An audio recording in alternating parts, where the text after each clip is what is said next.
Salam kanal izləyiciləri, salamlayıram hər birinizi. Bu günlərim sizinlə 8-ci sinif ədəbiyyat dərsliyindən Mehmet Akif Ersoy'a məxsus olan İstiqlal Marşının tapşırıqlarının növbəti hissəsinə baxacaq. Tapşırıqların birinci hissəsini etmişik. Təbii ki, əsər üzərində işləmişik bundan öncəki videolarda.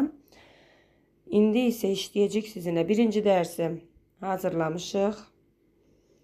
Qalmışıq biz neçənci dərsdə? İkinci dərsdə. İkinci dərsi işləyəcək. Birinci dərsimiz məzmun üzrə iş idi. İkinci dərsimiz isə təhlil üzrə işdir. Artıq təhlilini aparacaq.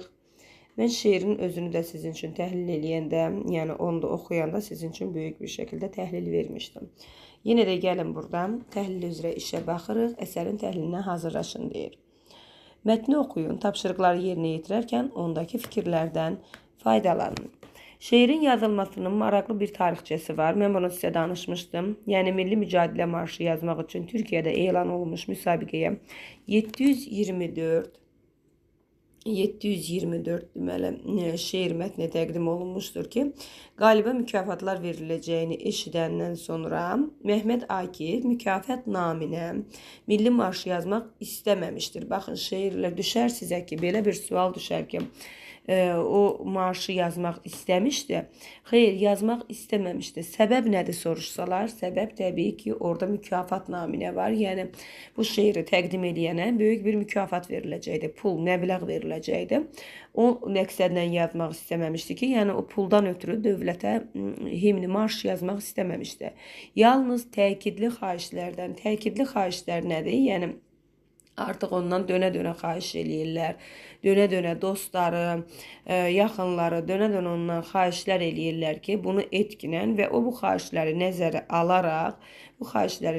alaraq ondan sonra müsabiqəyə şeir yazıb təqdim etmişdi. Ondan sonra təqdim etmişdi və həmən şeir 724 şeir içərisindən seçilir. 12 mart 1921-ci ildə millət vəkilləri qarşısında oxunur. Millət vəkilləri harda olur? Təbii ki, Milli Məclisdə. Bu şeir oxunur. Millət vəkilləri qarşısında oxunan şeir böyük coşqu ilə qarşılanır və dinləyici bu möhtəşəm əsəri necə qarşılayır? Ayaq üstündə qarşılayır.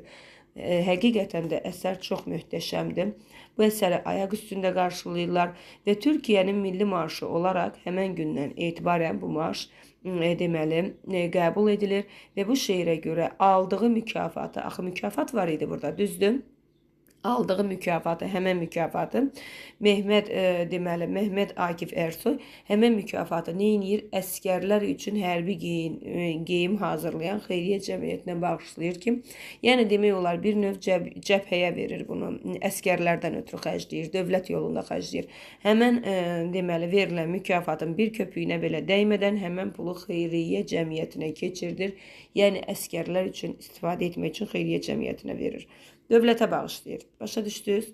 Daha sonra şair bu şeirin özünə yox, Türk millətinə məxsus olduğunu deməli söyləmişdi ki, bu şeir yəni mənə məxsus deyil. Mən o şeirin yazılması üçün o ilhamı, deməli o enerjini, o sözləri, o şeir bilirsiniz ona birdən-birə gəlir o şeir. Hətta əlinin altında qələm olmur. O şeirin ilk misralarını dırnaqları ilə, o burada qeyd olunmayayım sizin üçün qeyd edeyim ki, dırnaqları ilə onu deməli divarda əlinin altında o qələmi tapır. O dırnaqları ilə şeiri divarda cıza-cıza yazmışdı. O qədər o şeir ona birdən-birə ilhamlanaraq gəlmişdi ki, o qeyd edir ki, mən o şeirin sözlərini, gələn şeirin sözlərini çatdırıb yaza bilmirdim. O qədər ilham güc gəlibmiş ki ona. O şeir o qədər axıcı şəkildə gəlirmiş ki onun beyninə. Deyir, mən o şeiri yazıb çatdıra bilmirdim. Beynimə gələn fikirləri yadımdan çıxmamaq üçün tez-tez onu divara dırnaqları ilə cıza-cıza yazıbmış. Görün nə qədər əziyyətlə o şeiri ora köçürdübmüş, o yəni divara yazıbmış ilk misralarına. Sonra deyir ki, yəni ona görə deyir ki, bu mənə yox, millətə məxsus olduğunu söylüyor ki, yəni o millətdən almışam, o yəni cəbhədən, əskərlərdən, qəhrəman övladlarımızdan almışam o gücü deyir. Milli ruhu ifadə etdiyinə inanaraq əsəri Türk millətinə və onun qəhrəman ordusuna hədiyyə etmişdir. Niyə görə hədiyyə edir? Yəni deyir, axı mən onlardan ilhamlanıb yazmışam, onlara məxsusdur.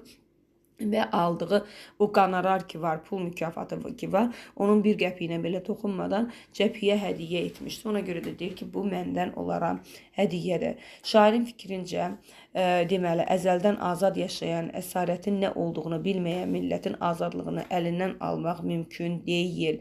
Baxın, bu elə əsərimizin demək olar ki, əzəldən azad yaşayan, əsarətin nə olduğunu bilməyən millətin azadlığını əlindən almaq mümkün deyildi. Bu fikir əsərimizin ideyasıdır. Əsərimizin ideyasıdır ki, yəni azad yaşayan millətin, biz deyir, əvvəldən hür yaşadıq, deyir, əzəldən hür yaşadım. Onu deyir, deyir, mən əzəldən bəri deyir, hür yaşadım, hür yaşaram. Hansı çılğın mənə zəncir vuracaqmış, şaşaram. Kükrəmiş sel kimiyəm, bəndimi çeynər aşaram. Yırtaram dağları, ənginlərə sığman aşaram. Görürsünüz, orada o dağları belə deyir, yırtaram, dağıdaram. Kim mənə deyir o zənciri vuracaq, şaşaram deyir. Yəni, mən əvvəldən hür yaşamışam, sonradan yox. Hür yaşamaq nədir? Azad yaşamaq. Bu azadlıq mənim deyir, qanımda var, qanımdan gəlir. Bax, ona görə də bu fikir burada əzəldən azad yaşaram, əsarətin nə olduğunu bilməyən millət azadlığı əlindən almaq mümkün deyildir. Bu fikir birbaş əsərin ideyasıdır. O əminliklə elan edir ki, Türk millətinin ölkəsinə yönələn təhdidlərə həmişə layiqli cavab verəcək. Kim ki, yəni Türk millətinə əlini uzadacaq, kim ki, qərbi nəzərdə tutur burada, Çanaqqala deməli döyüşləri nəzərdə tutur ki, kim ki, Türk millətinin deyir ölkəsinə təhdidlərlə, təhdid nədir? Yəni qorxu gələcək, hədə qorxu gələcək. Onlarla deyir Türk millətinə həmişə deyir kim ki yönələcək, o təhdidləri göstərəcək. Hər zaman nə edəcək deyir? Layiqli cavabını alacaq. Yəni layiqli, igid oğullarımız layiqli cavabını verəcək. Müstəqilliyini, yəni sözlə verməyəcəklər. Bax, birinci videomuzda sizə demişdim, ha ilə, kü ilə yox. Ona elə öz əməlləri ilə ordumuz deyir, yəni o cavabı verəcək.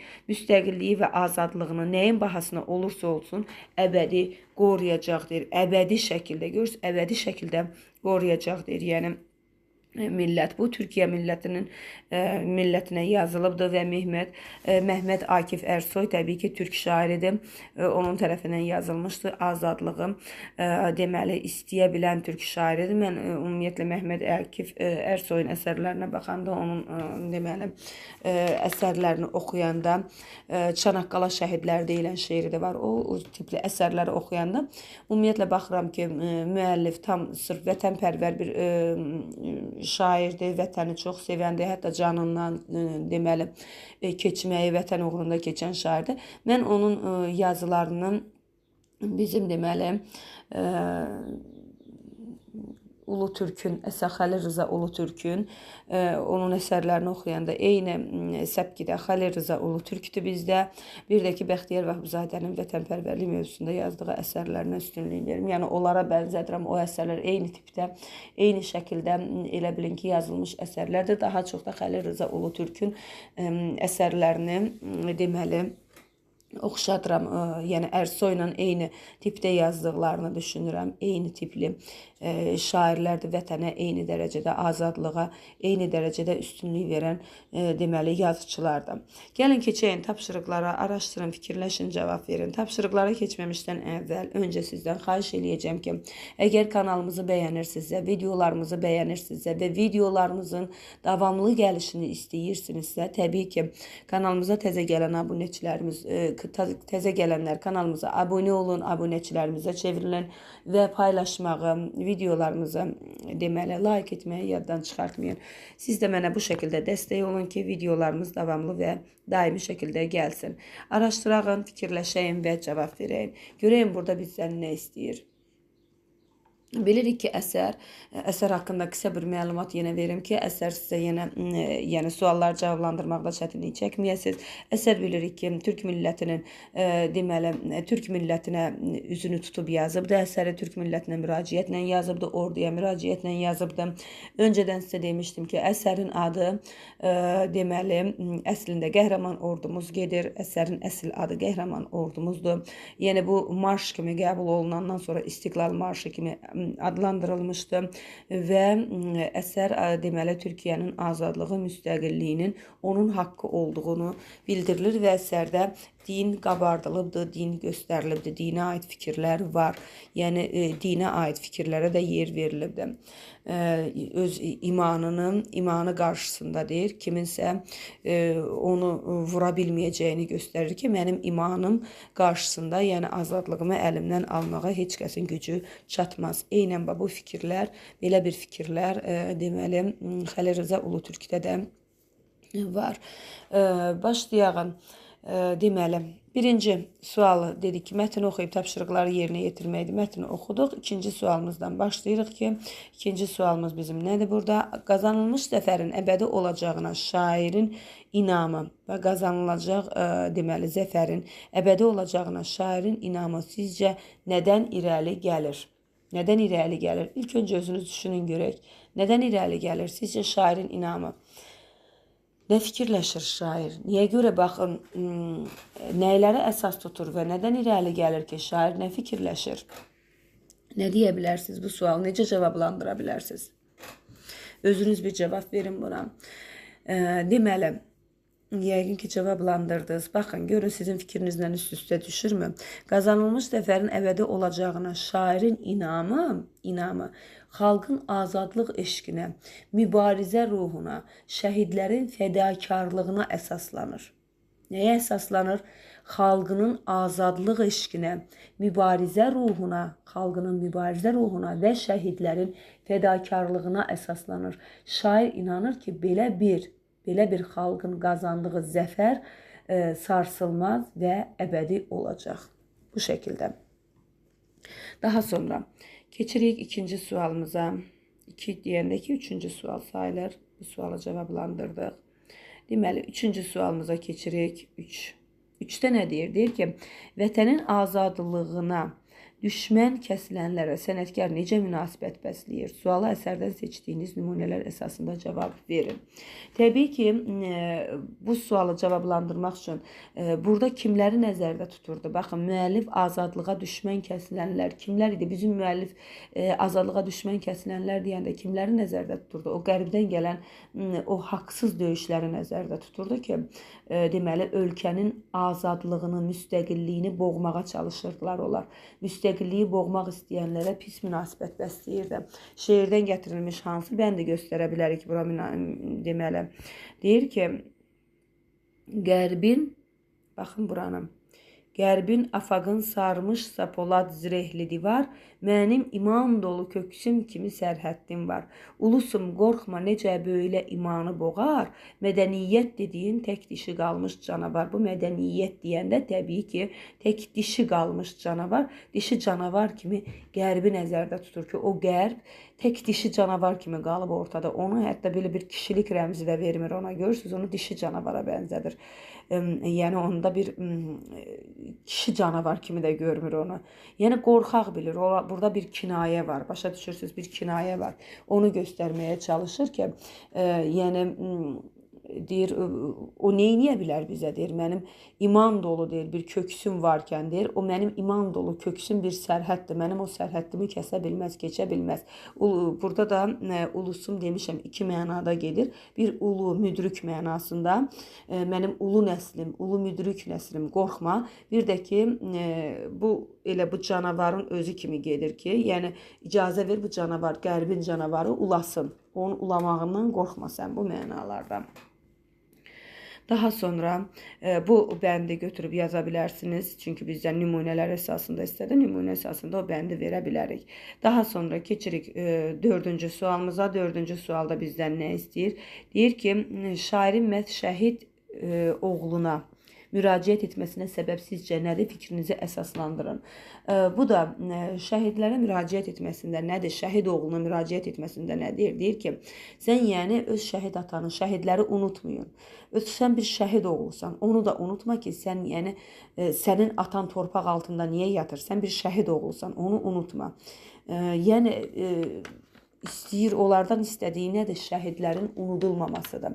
Şəhidləri unutmağa haqqımız yoxdur. Bunu şəhid oğluna demək istəyir. Və burada görürsən, deyir, bastığın yerləri torpaq deyərək keçmə, tanım. Bunu şəhidə çatdırmaq istəyir.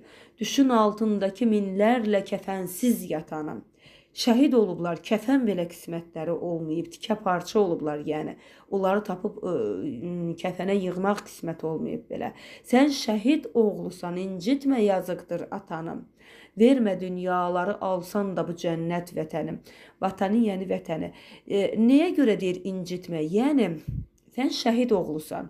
Vermə dünyaları alsan da deyir bu cənnət vətəni. Yəni sən atan sənin torpaq uğrunda, müstəqillik uğrunda ölüb də, düzdür? Sən o müstəqillikdən, o azadlıqdan deyir vaz keçmə. Sən deyir atanın yolu ilə get. Sən deyir əgər o azadlıqdan, o müstəqillikdən keçsən, sən o atan kimi müstəqilliyi, azadlığı qorumasan, vətəni qorumasan deyir, bu zaman sənin torpaq altında yatan o atan inciyər. Başa düşdün? O zaman deyir sənin o torpaq altında yatan atan inciyər. İncitmədir. Ona görə deyir incitmə ki, yəni vətənindən keçmə. Sən vətənindən keçmə. Vətənin uğrunda şəhid olmaqdan qorxma. Bunu deyir. Və şəhidləri unutma. Unutma ki, o torpaq altında yatan şəhidlər bugün bizim torpaq üstündə azad yaşamağımız üçün şəhid olublar. Bunu unutma. Bundan ötürü müraciət eləyir şəhid oğluna. Daha sonra keçirik 5-ci suala. 5-də nə deyir? Deyir, şeir müstəqilliyə, azadlığa, milli birliyə həsr olunmuş digər əsərlərdən hansı cəhətlərinə görə fərqlənir? Onu tanış olduğunuz bir əsərlə müqayisə etməklə suala cavab hazırlayın. Cədvəldən istifadə etməyiniz faydalıdır. Məsələn, burada bizə verib elə Türkün nəğməsi. Gəlin elə Türkün nəğməsi ilə biz əsərin müqayisə eləyək. Görəyin ki, bu əsərin digər əsərlərdən fərqi nədir? Məsəl üçün, elə Türkün nəğməsindən götürək ki, bunun fərqi nədir? Cədvələ əsasən verəcək. Deyir, şair, hansı cəhətlərə görə müqayisə olunurlar? Hansı cəhətlərə görə müqayisə olunurlar? Əsərin adı İstiqlal marşıdır. Bir də bu tərəfdən qeyd eləyəcəyik Türkün nəğməsini. Çünki özü ilə Türkün nəğməsini verib, gəlin onu da qeyd eləyək. Hansı cəhətlərə görə müqayisə oluna bilərlər? Müqayisə oluna bilərlər. Müəlliflərinə görə yazırsınız, bir qoyub yaza bilərsiniz. Müəlliflərinə görə.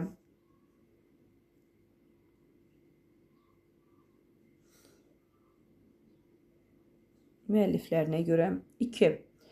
Nəyə görə müqayisə oluna bilər əsər? Deməli, müsabiqədən qazanılmış əsərdir.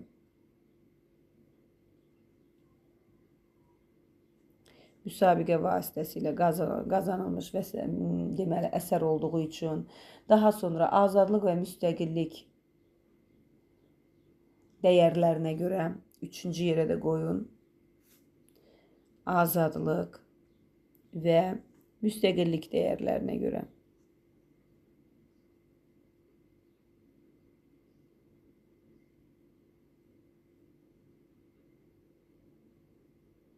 Müstəqillik dəyərlərinə görə. Bu şəkildə azadlıq və müstəqillik dəyərlərinə görə bəsdir. 3 dənəsini bu hissəyə yazdıq. İndi nə edirik? Silirəm buranı. Yəqin ki, yazmışsınız. Yazmayanlar videonu saxladıb yazsınlar. Daha sonra nə edirik? İstiqlal marşı. Baxırıq burada İstiqlal marşına. Buradan da yazmışıq ki, Türkün nəğməsi. Düzdür. İstiqlal marşını kim yazıb? Yazırıq birinci. Bunu yazan kimdir? Bir qoymayınca belə xət çəkirsiniz. Bu hissələrdə bu şəkildə. Tirə çəkin. Yazırıq. Müəllifi kimdir? Mehmet Akif Ersoy. Bunu yazırıq. Sonra burada kimdir? Türkün nəğməsində kimdir? Məhəmməd Hadi, düzdür. Qeyd edirik müəllifləri. Daha sonra nə yaza bilərik?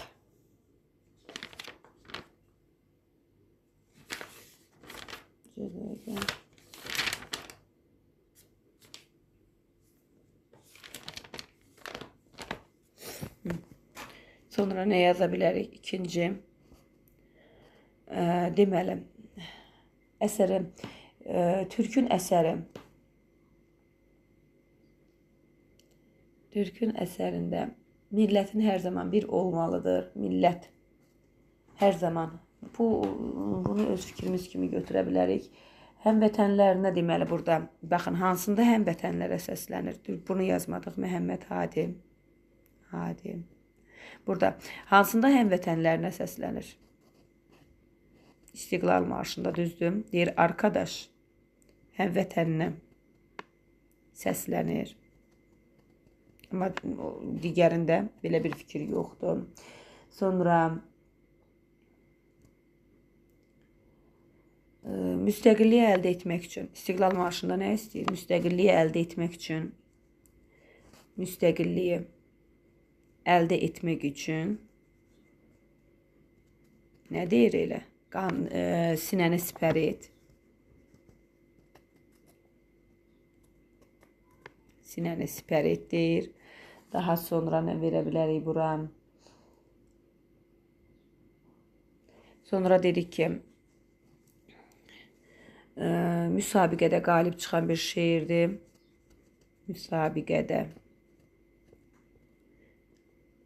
qalib gələn bir şeirdir. Bunları qeyd eləyə bilərik, düzdür, İstiqlal marşına. Sonra bir də ən əsası qeyd eləyəcək ki, Türkiyə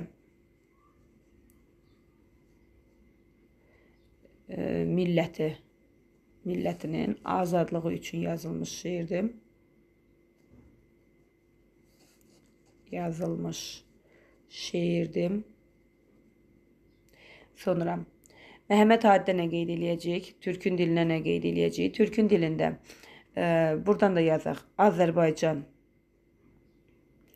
milləti üçün yazılmış şeirdir. Azərbaycan milləti üçün yazılıbdır şeir. Sonra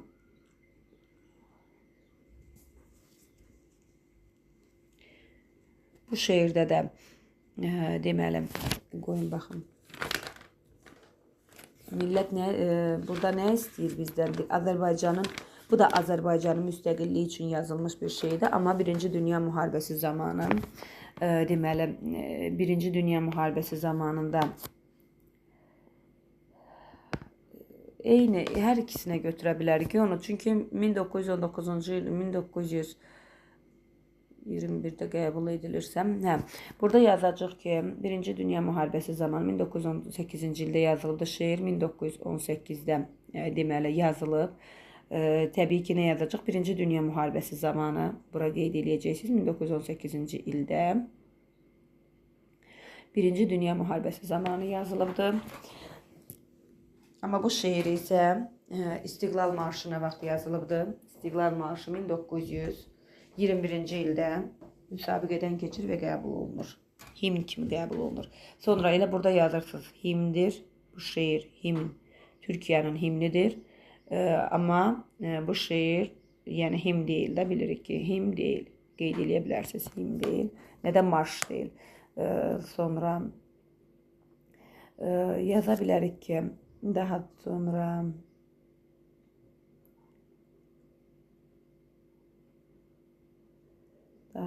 yaza bilərik ki,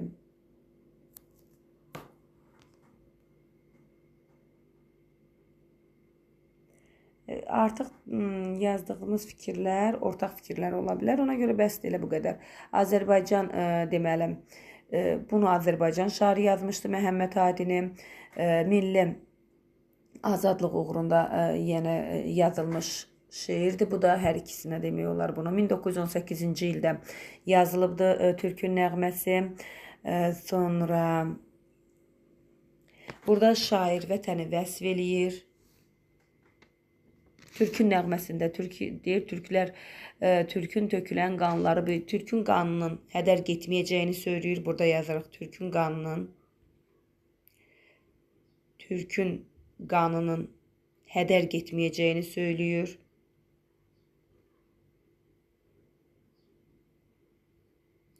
Türkün qanının hədər getməyəcəyini söyləyir.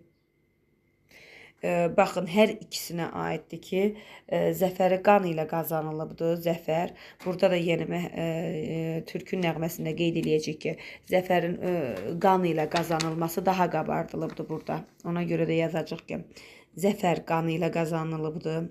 Bu hissədə qeyd eləyirik, qan ilə, zəfəri qan ilə qazanılıbdır.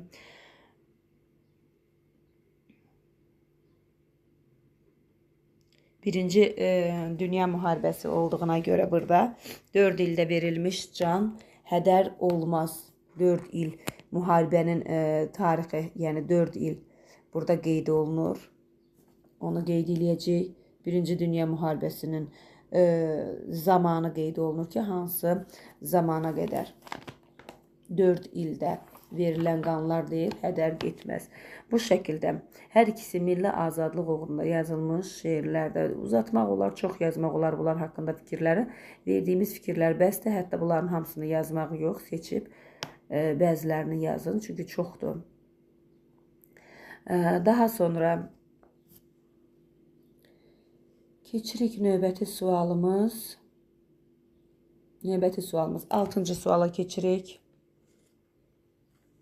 6-cı suala keçirik. 6-cı sualda nə istəyir bizdən? Deyir ki, əsərin müəllifi haqqında sizdə hansı təəssürat yarandı? Təbii ki, deməli, görürük ki, əsəri oxuyanda görürük, vətənpərvərdir, vətəni öz canından belə çox istəyir, azadlıq, müstəqillik üçün hər kəsin canını fəda edəcəyinə inana bilən şairdir, haqqı tələb edən şairdir. Hətta bunu qeyd edə bilərsiniz ki, elə bu fikri də müəlliminizin də yəqin ədəbiyyat dərsində çox xoşu gələr bu fikirdən ki, müqayisə aparmağa bacarırsınız. Yəni, azadlıq mübarizəsi cəhətdən bu şairi öz şairimiz, Azərbaycan şairi Xəlil Rza Ulutürklə müqayisə edə bilərik. Yəni, eyni tipdə olan şairlər kimi, eyni tipdə olan şairlərdir.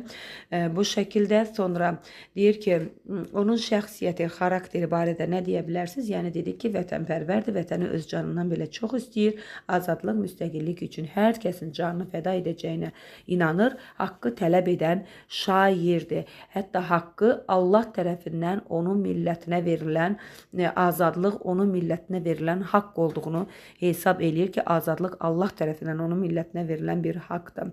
Daha sonra keçirik 7-ci suala. 7-ci sualda nə deyir bizə? Vətənin azadlığı, müstəqilliyi problemi şeirdə bədii həllini necə tapıbdır? Münasibətinizi əsaslandırın. Cədvəldən də deyir istifadə edin.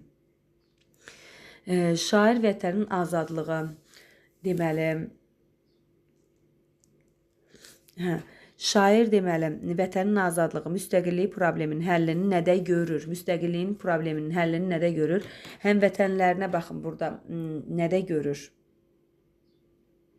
Cədvəldən istifadə eləyəcəyik. Bu hissiyə yazırıq ki, təbii ki, nədə görür? Həmvətənlərinə səslənir, müstəqilliyi əldə saxlamaqda görür, saxlamaq üçün yalnız sinənizi sipər etməlisiniz deyir və cəsarətlə düşmənlərə cavab verməkdə görür ki, mütləq vətənin azadlığını, müstəqilliyi əldə saxlamaq üçün yalnız sinəmizi sipər eləyib və cəsarətlə düşmənə cavab verməkdə görür. Üzr istəyirəm. Sonra problemin həllini, bədii həllinə sizin münasibətiniz deyir necədir? Təbii ki, fikirləşirəm ki, bu azadlığı əldə saxlamaq üçün nə etmək lazımdır? Daim dövlət bir olmalıdır, yumruq kimi birləşməlidir. Və yəni dövlət yəni bir olmalıdır, xalq, millət bir olmalıdır. Bunu fikirləşirəm. Daha sonra keçirik 8-ci suala. 8-ci sualda bizdən nə istəyir? 8-ci sualda istədiyi bizdən əsərdəki başlıca fikir, ideyanı necə izah edərsiniz? Fikrinizi əsaslandırmaq üçün cədvəldən istifadə edin. Əsərin ideyasını daha qabarıq əks etdirən misralar və nə üçün belə düşünürsünüz? Əsərin ideyasını baxın, bir yaxı sizə dedim ki, dedim burada belə bir cümlə verilibdir. Deməli, əminliklə Türk millətinin ölkəsinə yönəldilən təklif bu deyil. Deməli, əvvəldən azad yaşayan, baxın, əzəldən azad yaşayan, əsarətin nə olduğunu bilməyən millətin azadlığını əlindən almaq mümkün deyildir. Bu əsərimizin ideyasıdır.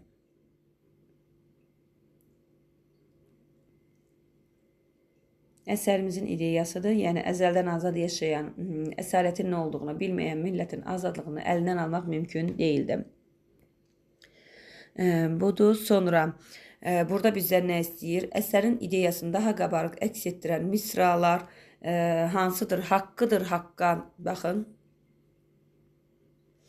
Haqqıdır hür yaşamaq bayrağımın hürriyyət, haqqıdır haqqa tapan millətimin istiqlal. Bu, yəni, baxın, ideyanı tam şəkildə əks etdirən misralardır ki, buraya yazacaqsınız. Nə üçün deyir belə düşünürsünüz? Çünki, bu hissədən də yazırıq ki, çünki azadlıq bir xalqın var olması üçün əsas şərtdir və bu dəyəri, bu azadlığı qorumaq hər bir vətəndaşın borcudur. Böyükdən kiçiyə hər bir vətəndaşın borcudur. Ona görə belə düşünürəm. Daha sonra evdə iş veribdi bizə. Evdə iş də nə istəyir bizdən? Bizə deyir ki, internetdən, bunu özünüzə də buraxa bilərəm. Yəni internetdən hər hansı bir məlumat, ensiklopediyalardan olar, kitablardan olar, belə bir təqdimat hazırlayın. Demək olar ki, təqdimat deyil də, yəni bir haqqında məlumat istəyir. Məlumat toplamaq elə təqdimat şəkildə bir şeydir. Məlumatlar toplayın deyir. Nə haqqında? Azərbaycan Respublikasının və Türkiyə Cümhuriyyətinin dövlət himnləri haqqında. Gəlin ilk öncə öz vətənimizdən, Azərbaycanımızdan başlayaq. Çünki özünə dəyər verməyən təbii ki, özgəsinə heç dəyər verməyə bacarmaz. Odur ki, başlayağın özümüzdən, Azərbaycandan. Azərbaycan dövlət himni haqqında verdiyimiz məlumat ilk növbə hansını veririk? Azərbaycan dövlət himnimiz. Nə deyə bilərik Azərbaycan dövlət himni haqqında? 1919-cu ildə qəbul olunubdu himnimiz və Azərbaycan himni nə deməkdir? Dövlət musiqisidir. Dövlət musiqisidir. Digər musiqilərdən bunu ilə seçilir. Musiqisini Üzeyir Hacıbəyov yazıbdır. Bəstəkar Üzeyir Hacıbəyov. Sözlərini isə Əhməd Cavad yazıbdır. Bu, bütün demək olar dərsliklərimizin girişində verilibdir. Sözlərini Əhməd Cavad, musiqisini Üzeyir Hacıbəyov yazıbdır. Amma dövlət himni olduğunu mən sizə deyirəm ki, yəni dövlət himninin dövlət musiqisi olduğunu yadınızdan çıxartmayın ki, digər musiqilərdən nə ilə fərqlənir? Yadınızda qalsın ki, dövlət musiqisidir. 1992-ci ildə müstəqillik bərpa olunduqdan sonra, 1992-ci ildə müstəqillik bərpa olunduqdan sonra yenidən himnimiz rəsmi dövlət himni kimi qəbul olunubdur. Himnimiz yaranıb 1919-cu ildə, düzdür.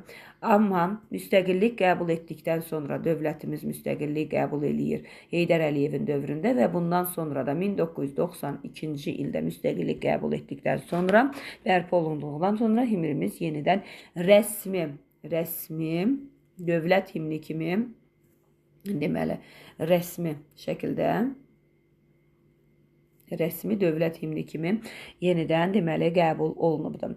Himnimizin mövzusu nədir? Himnimizin mövzusu vətən sevgisi, qəhrəmanlıq, milli birlik, azadlıq mövzusunu əhatə edir. Bu mövzusu. Himnimizdə Azərbaycan xalqının mərdliyi, azadlıq uğrunda mübarizəsi və dövlət sədaqəti vurğulanır. Bu qədər. Himnimiz haqqında məlumatımız bu qədər. İndi keçirik Türkiyə Cümhuriyyətinin, deməli, Türkiyə Cümhuriyyətinin himni haqqında. Türkiyə